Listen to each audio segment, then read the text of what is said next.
Hello YouTube, this is Link here. So should you pull up a Primordial Jade cutter for your Electro Keqing, or should you stick to using a black sword? The short answer is that it depends on what type of player you are. If you are dedicated to the cult of Keqing like I am, and literally don't care about any other upcoming characters, then yes, this is a pretty nice sword to pull, especially since the weapon banner this time is pretty good.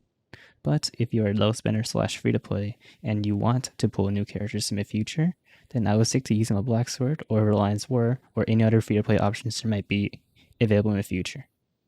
Now before I get into the damage comparison, let me show you the artifacts that we'll be using in this video for our Electro Keqing.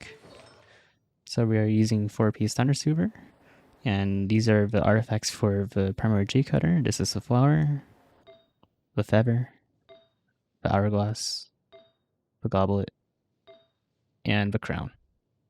And moving on to the set for a black sword, this is the flower, the feather, the hourglass, the goblet, the crown. And you might be noticing that we're using a crit rate crown on the black sword instead of the crit damage that we used before, and there's a really good reason for that. Since our Primordial Jade cutter gives us about 17% extra crit on its substat, you can actually spec more into crit damage with a Jade cutter than we would otherwise with the black sword.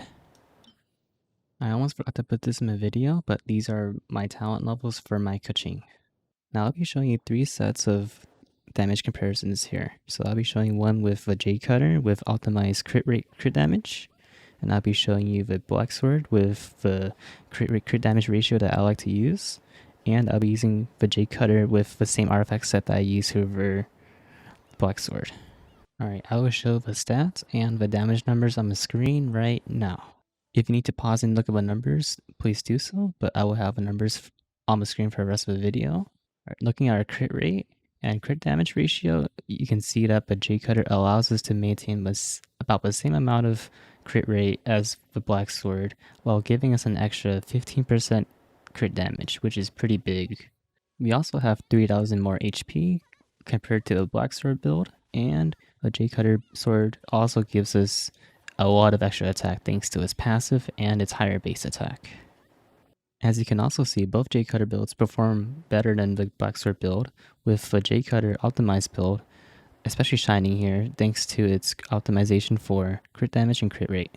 As a side note, the current Electro boss fight that you're watching on the screen right now features the physical damage goblet, so you can get an idea of how the Jade cutter performs with the physical goblet if you're interested in a physical build instead of Electro. I definitely think that the Primordial Jade cutter holds up well for a physical build, but if you have a Killifavonia, I would use that instead, since its extra physical damage bonus pretty much puts it ahead of the Primordial Jade cutter in terms of a physical build. Speaking of flex, as we all know, endgame is all about fashion, so here's a side-by-side comparison of how the Jade cutter and the black sword look on Keqing.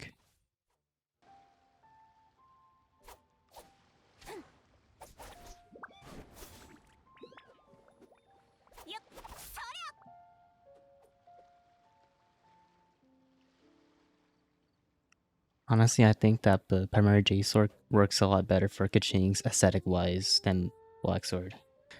So those are my thoughts on the Primordial Jade cutter. Let me know your thoughts in the comments below. Like if you enjoyed the video, go follow my Twitch where I stream daily, both Genshin and Honkai. That's all for me for now. Take care everyone.